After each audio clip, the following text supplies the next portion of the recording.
아멘. 다니엘서 후반부에는 다니엘이 하나님으로부터 받은 계시 또는 묵시 4가지를 기록했는데 그중에 오늘 본문은 마지막 4번째입니다. 4번째 묵시는 10장부터 11, 12 그러니까 3장에 걸쳐서 현상을 얘기하고 그리고 내일 본문에서 그것을 정확하게 또 해석해주고 있습니다. 이 묵시의 내용은 1절에 나와 있는 것처럼 큰 전쟁에 관한 것입니다. 이 큰 전쟁은 앞으로 훗날에 일어날 전쟁인데요. 이 전쟁 이야기를 듣고 다니엘이 놀랐습니다. 왜냐하면 다니엘이 지금 바벨론의 포로로 잡혀갔다가 하나님의 은혜로 다시 돌아왔습니다. 다시 돌아와서 3년 정도 지났는데 또 이 나라에 전쟁이 있을 것이다 하는 얘기를 들으니까 다니엘이 놀랄 수밖에 없는 겁니다. 그래서 다니엘은 지금 돌아와서 이제 해방이 됐지 않습니까? 그래서 우리에게 참 기쁨을 주신 하나님께 감사한 일인데 또다시 전쟁이 일어난다고 하니 이게 슬픔이 될 수밖에 없는 겁니다. 그래서 오늘 본문에 슬퍼했다라고 되어 있는데 이건 조금 완곡한 표현이고요. 대성통곡했다 이렇게 보셔야 합니다. 또 다니엘이 대성통곡할 수밖에 없는 이유는 큰 전쟁 이야기뿐만 아니라 지금 돌아왔는데 사마리아인들의 방해로 인해서 성전 재건 공사를 방해받고 있습니다. 그러다 보니까 이스라엘 백성들이 뿔뿔이 흩어지고 믿음을 다해서 하나가 되지 못하고 그래서 나라가 곧 풍전등화와 같이 마치 이렇게 기울게 되는 그런 상황이 된 겁니다. 이 상황에서 다니엘은 조국의 앞날을 보면서도 기도해야 되겠고 그리고 이 큰 전쟁이 과연 언제 일어날 것인지 언제 일어나고 또 어떤 나라가 또 이스라엘을 공격할 것인지 그것을 알아야 했기 때문에 그는 새 일회 동안 그러니까 21일 동안 금식을 선포하고 기도를 하게 됩니다. 그런데 오늘 본문은 이제 먼저 다니엘이 1절에 보시면 내가 분명히 알았고 깨달았다 이렇게 말합니다. 그래서 자기가 21일 동안 기도했는데 하나님께서 깨닫게 했고 그 깨닫게 한 이야기를 내가 한번 앞으로 기록해서 말해보겠다 이렇게 시작을 합니다. 그래서 그때에 나 다니엘이 새 일회 동안 슬퍼하고 새 일회가 차기까지 좋은 떡을 먹지 아니하고 고기와 포도주도 먹지 않았다고 합니다. 그리고 기름도 바르지 않았습니다. 사막같이 여러분 기온이 오르락내리락 하는 곳에는 기름을 발라야 피부가 갈라지지 않습니다. 그러니까 자신을 치장하지 않았고 그리고 자신의 몸을 위해서 건강을 위해서 좋은 음식을 먹지 않고 거의 물만 마시고 금식하며 기도했던 것 같습니다. 기도하기를 21일이 지났을 때 4절에 보시면 첫째 달 24일 그러니까 1월 24일에 히데겔 강가 이 히데겔 강가에 서 있는데 한 사람이 자기 눈에 들어오는 것을 보게 됩니다. 다니엘이 21일 기도했는데 그 응답으로 하나님께서 인자와 같은 이를 보내셨고 그리고 오늘 본문에 보면 또 가브리엘을 보내셨다 이렇게 되어 있습니다. 그런데 다니엘이 먼저 본 사람은 인자 같은 이인데요. 5절 6절 이렇게 쭉 보시면 그의 특징이 7가지로 기록되어 있습니다. 이 7가지로 기록된 이 사람의 모습은 성육신 하기 전에 예수님의 모습입니다. 왜 이렇게 해석을 하냐면 에스겔서 1장 26절 이하와 그리고 요한계시록 1장 14절에서 20절을 읽어보시면 예수님을 본 에스겔과 그리고 예수님을 만난 사도 요한이 예수님의 모습을 이렇다 저렇다라고 기록해 놓은 게 있습니다. 거기에 나와 있는 말씀과 오늘 나와 있는 이 두 구절의 말씀은 매우 흡사합니다. 첫 번째로 이 예수님은 세마포 옷을 입었다 이렇게 되어 있습니다. 요한계시록 19장 8절에 가보면 세마포 옷은 성도들의 옳은 행실이다 이렇게 말하고요. 예수님이 그 옷을 입으셨다 하는 것은 바로 주님이 거룩하시고 성결하시다 하는 것입니다. 그래서 내가 거룩하니 너희도 거룩하라 하신 말씀이 있는 것이죠.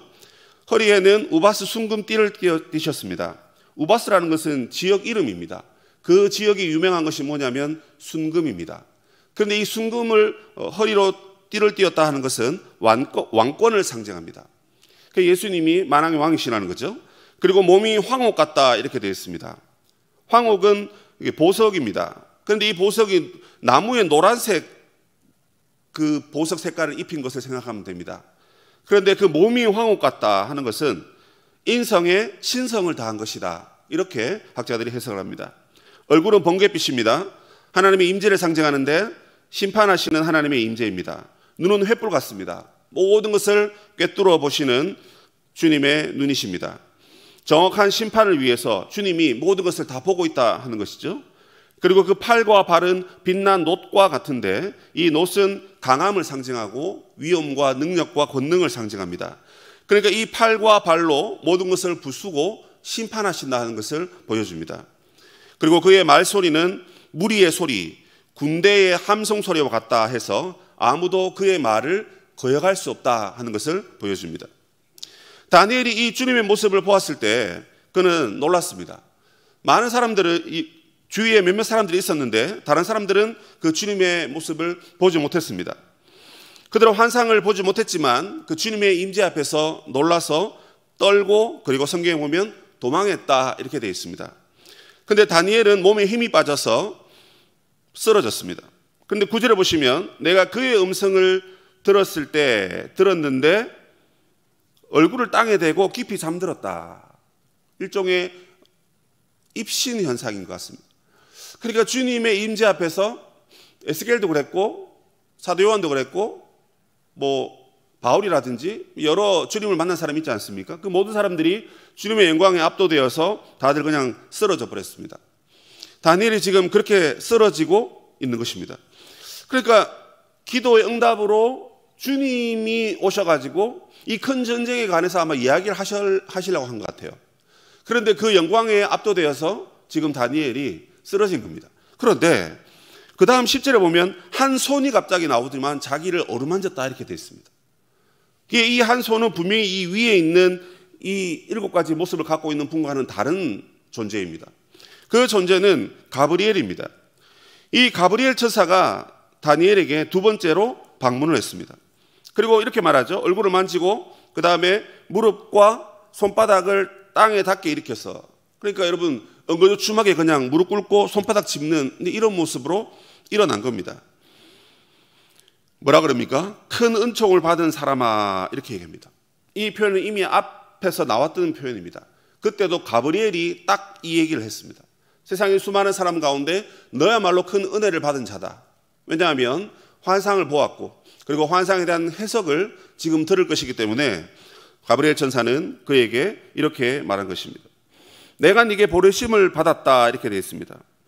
그리고 그가 내게 이 말을 한 후에 내가 떨며 일어섰고, 두려워하고 있는데 두려워하지 마라, 놀라지 마라. 왜냐하면 네가 기도했기 때문에 내가 지금 와서 그 큰 전쟁에 대한 이야기를 해주려고 왔다. 이렇게 안심시키고 있는 겁니다. 그런데 이런 얘기합니다.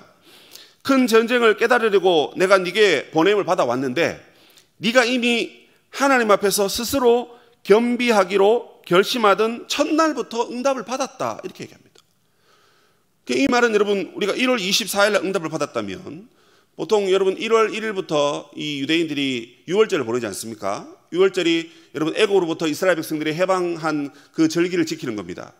그러니까 여러분 지금 이 이스라엘 백성들이 이제 바벨론으로부터 해방을 받았습니다. 그래 여전히 사마리아인들의 방해 때문에 기도해야 되겠다 하고 21일 동안 열심히 기도했는데 사실은 응답이 기도한 그 첫날에 응답을 하나님이 주셨다라는 겁니다.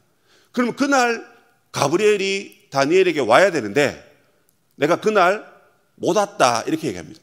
아마 여러분 가브리엘이 빨리 가서 알려줘야 되는데 그날 못 갔기 때문에 하나님께서 인자와 같으니 예수님을 또 같이 보낸 게 아닌가 싶습니다. 그래서 예수님이 먼저 오셨고 그리고 그 다음 가브리엘이 등장합니다. 그런데 가브리엘이 신기한 얘기를 합니다. 응답은 21일 전에 받았는데 왜 내가 21일이 지나서 왔느냐는 거예요. 13절에 바사 왕국의 군주가 21일 동안 나를 막았으므로 내가 거기에 바사 왕국의 왕들과 함께 머물러 있었다 이렇게 얘기합니다. 바사 왕국의 군주, 그러니까 바사의 왕이라는 뜻인데요. 여기서 나오는 이 군주라는 이 단어는 지배자 또는 방백 또는 왕자라는 뜻인데 이것은 그냥 우리가 아는 그냥 일반 눈에 보이는 그 세상 왕을 이야기하는 것이 아닙니다. 이 군주는 지금 그 13절에 보시면 가장 높은 군주 중 하나인 미가엘이 와서 나를 도왔기 때문에 내가 올 수 있었다 이렇게 얘기합니다. 여기 말하는 미가엘은 여러분 잘 아시는 천사장 미가엘을 말하는 겁니다. 천사장 무슨 말입니까? 천사들 중에 가장 우두머리라는 것입니다. 그래서 여기 쓰고 있는 이 군주라는 단어와 바사왕국의 군주라는 단어는 똑같은 히브리어입니다. 그러면 이 바사왕국의 군주는 사람이 아니라 영적인 세력, 영적인 존재로 보시는 것이 옳습니다. 왜냐하면 미가엘이 도왔기 때문에 가브리엘이 올 수 있었던 거거든요. 미가엘이 바사왕국의 군주를 여러분 물리친 것입니다. 그래서 가브리엘이 다니엘에게 오게 되었다 하는 것입니다. 이 이야기는 여러분 상당히 놀라운 이야기입니다. 왜냐하면 이 큰 전쟁에 관한 이야기가 앞으로 최소한 200년 후에 일어날 일이긴 하지만 이 이야기가 그냥 단순한 이야기가 아니라 말 그대로 영적인 전쟁이다 하는 것을 다니엘이 여기서 깨닫게 되는 것입니다. 그리고 그 가브리엘이 와서 이제 이렇게 얘기합니다. 마지막 날에 내 백성이 당할 일을 내게 깨닫게 하려고 왔다. 이 환상은 오랜 후의 일입니다. 이렇게 되어 있습니다. 지금 이스라엘 백성들이 여러분 포로에서 해방되어서 이스라엘로 돌아온 때가 BC 530년경 됩니다. 536년 정도 돼요. 그리고 여러분 이 다음 나라가 일어나야 되는데 그 나라는 헬라입니다. 헬라가 언제 나라가 일어나냐면 BC 330년경입니다. 그러니까 여러분 최소한 200년 이상, 220년 이상 후에 일어날 일인 것이죠. 그래서 어쨌든 가브리엘이 내가 이렇게 해서 왔는데 이제 이 큰 전쟁에 대해서 말하려고 하는데 15절에 다니엘이 역시나 말문이 막혀버립니다. 그때 16절에 인자와 같으니 앞에 나와 있던 주님이시죠. 주님이 입술을 만져주십니다. 그래서 곧 입을 열어서 또 말을 하죠. 그런데 다니엘이 뭐라 그럽니까? 내가 힘이 없습니다. 그래서 내가 어떻게 주님의 말을 들을 수 있고 주님과 함께 대화할 수 있겠느냐라고 17절에도 말을 합니다. 그러자 18절에 또다시 가브리엘이 이렇게 말합니다. 강건해라. 은총을 받은 사람이여. 19절 두려워하지 말고 평안하라. 강건하라. 강건하라. 그러니까 다른 걸 한 게 아니라 말로써 가브리엘이 말로써 다니엘을 다시금 힘을 북돋아 줍니다. 다니엘이 여러분 이렇게 하나님을 만났기 때문에 인간의 반응이 당연히 이렇게 두려워 떨어야 하는 것도 당연하고요. 또 다니엘이 여러분 나이가 지금 꽤 많습니다. 이미 포로 70년을 보냈고 잡혀올 때 10대였다면 지금 최소 80세에서 85세 정도 볼 수 있습니다. 그러니까 나이가 엄청 많으신 거죠. 그런 가운데 주님의 임재를 경험했으니 그리고 이 큰 전쟁에 대한 미래 예언을 들었으니까 다니엘이 이렇게 놀랄 수밖에 없는 것입니다. 하지만 가브리엘이 그리고 주님이 그를 어루만지시고 또 그에게 강건하라 하는 그런 말씀으로 다니엘의 힘을 북돋아 주었습니다. 왜냐하면 다니엘은 이 말을 지금 들어야 됐기 때문에 그렇습니다. 이 해석을 들어야 되고 하나님의 계시가 어떠한 건지 알아야 하기 때문에 지금 그렇게 돕고 있는 것입니다. 20절 보시면요. 그가 이르되 내가 어찌하여 내게 왔는지 네가 아느냐. 이 말은 가브리엘이 한 말입니다. 지금 두 번에 걸쳐서 주님을 보고 난 다음에 놀라서 기절했죠. 그리고 이 전쟁에 대한 이야기를 듣고 그리고 가브리엘이 원래 첫날에 올라가 그랬는데 영적 세력이 막아서 미가엘이 도와줘서 겨우 21일 만에 오게 되었는데 다니엘이 지금 정신이 오락가락하니까 처음부터 이제 이 질문을 하는 거예요. 가브리엘이 내가 왜 지금 너에게 왔는지 네가 아느냐. 이 질문에 대한 첫 번째 답은 여러분 다니엘이 기도했기 때문에 가브리엘이 올 수 있었던 것입니다. 기도 안 했으면 여러분 첫날부터 오지도 않았겠죠. 그러나 다니엘은 조국의 앞날을 바라보면서 슬퍼한 나머지 그냥 머물러 있지 않았습니다. 하나님께 엎드렸습니다. 하나님의 뜻을 구하고 하나님이 무엇을 원하시는지 하나님 이것을 깨닫게 해달라고 또 이 나라를 일으켜달라고 기도했기 때문에 가브리엘이 출발한 것입니다. 그런데 악한 세력들이 막으니까 영적인 세력들이 가브리엘 천사를 막으니까 바로 못 온 거예요. 그랬거나 말았거나 다니엘은 그걸 몰랐습니다. 그래서 21일 동안 금식하며 계속 기도한 겁니다.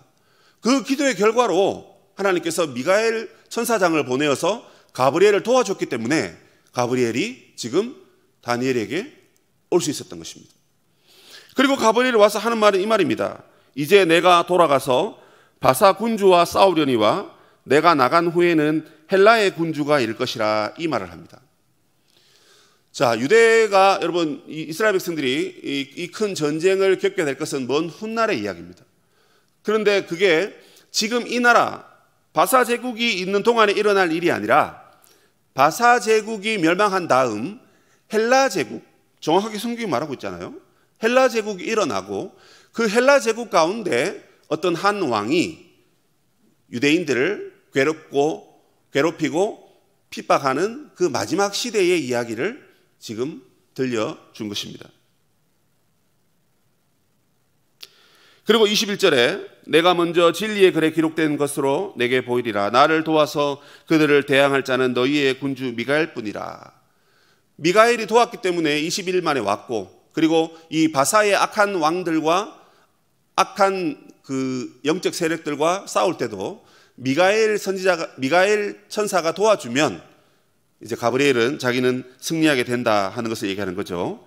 그리고 11장 1절에도 내가 이미 다리오 원년에 그를 도와서 그를 강하게 한 일이 있었다 이렇게 되어 있습니다. 이 무슨 말입니까? 다리오가 이스라엘 백성들을 해방시킬 때 가브리엘인 천사인 내가 다리오를 도와서 그 일을 행하게 했다 이렇게 얘기합니다. 사실 오늘 그래서 본문에서 여러 가지는 앞에 있는 수많은 내용들은 지금 이 계시를 다니엘이 환상과 계시와 해석을 받게 하는 어떤 준비하는 이야기라면 핵심은 20절, 21절, 그다음 11장 1절입니다. 여기서 말하는 핵심이 무엇입니까? 지금 이 땅에 일어나는 수많은 일들, 수많은 전쟁들이 그냥 우연에 의해서 어떤 한 통치자의 강한 능력에 의해서 일어나고 사라지고 하는 것이 아니다는 것입니다. 세상에 일어나는 수많은 일들은 이미 하늘에서 영적 전쟁의 결과로 이 땅에 일어나는 것이다. 이걸 얘기하는 것입니다. 그 단적인 예로 여러분 다니엘이 기도했는데 첫날에 응답받지 못하고 21일 동안 기다렸다가 응답받은 것은 영적 세력이 가브리엘을 막았기 때문에 그렇습니다. 그러니까 우리 눈에 보이지 않는 여러분 악한 세력들이 하나님이 보내신 천사들이 하나님의 나라를 위해서 일하는 그 모든 것을 막고 있다는 것입니다. 내가 한 영혼을 구원하기 위해서 평생을 기도하고 애를 쓰고 공을 들이고 있는데 왜 저 사람은 아직까지 예수를 믿지 않고 하나님께 나오지 못하는가? 그게 내 자녀일 수 있고 내 남편일 수 있죠. 내가 이렇게 열심히 했는데 도대체 내가 더 뭘 열심히 해야 되는가? 우리 이렇게 실망하기도 하고 낭망하기도 합니다. 그러나 하늘에서는요, 하나님 보내신 천사를 통해서 그 영혼들을 구원하기 위해서 수많은 역사를 일으키려고 하지만 이 바사 나라의 군주처럼 악한 세력들이 그 길을 막아서고 있는 것입니다. 우리가 하나님 나라 위해서 열심히 살려고 할 때 계속해서 우리를 공격하는 악의 세력들이 있다라고 하잖아요. 근데 그게 우리 세상의 눈에 보이지 않는데 저 하늘에서 그런 영적 전쟁이 오늘도 계속해서 일어나고 있다는 것입니다. 그래서 여러분 우리가 이 땅을 살아갈 때 우리 눈에 보이는 것이 다가 아니라는 것입니다. 왜 세상에 여러분 수많은 나라 가운데 우리 한국과 북한만 유일하게 분단국가로 이렇게 살고 있습니까? 그렇게 김정은이가 되게 대단한 인물입니까? 왜 미국은 이걸 중재하지 못하고 왜 세상 나라들은 자기 나라 일이 아니라고 그냥 다 손을 씻고 손을 털고 그냥 그렇게 있으니까 왠지 처량해 보이고 그런 생각이 많이 듭니다. 그래서 많은 사람들이 얘기하죠. 우리나라가 얼마나 힘이 없으면 이런 꼴을 당하는가. 그 말도 맞는 말입니다. 그러나 오늘 본문을 통해서 우리가 살펴보면 여러분 이 모든 상황이 사실은 하늘에서 일어나는 모든 영적 전쟁의 결과인 것입니다. 북한을 감당하는 그 군주가 끝까지 하나님을 대적하고 하나님 보내신 천사들을 막아서고 그러다 보니까 오늘 이 나라에 이때까지 이런 것 아니겠습니까?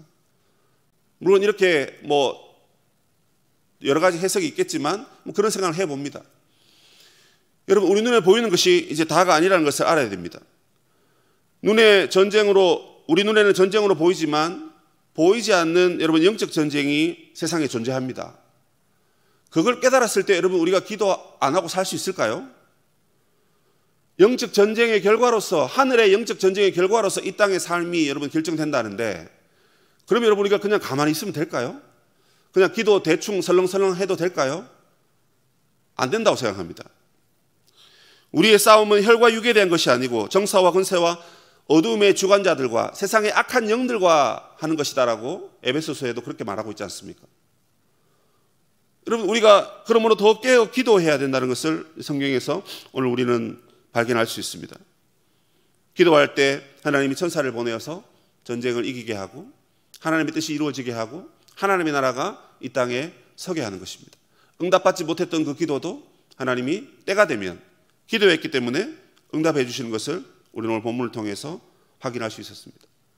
여러분, 이 새벽에 또 앞으로도 더 힘껏 기도하시고 만물의 마지막에 가까웠으니까 우리가 정신을 차리고 더 깨어 기도하는 그런 하나님의 기도의 용사가 되시기를 주님의 이름으로 부탁드립니다.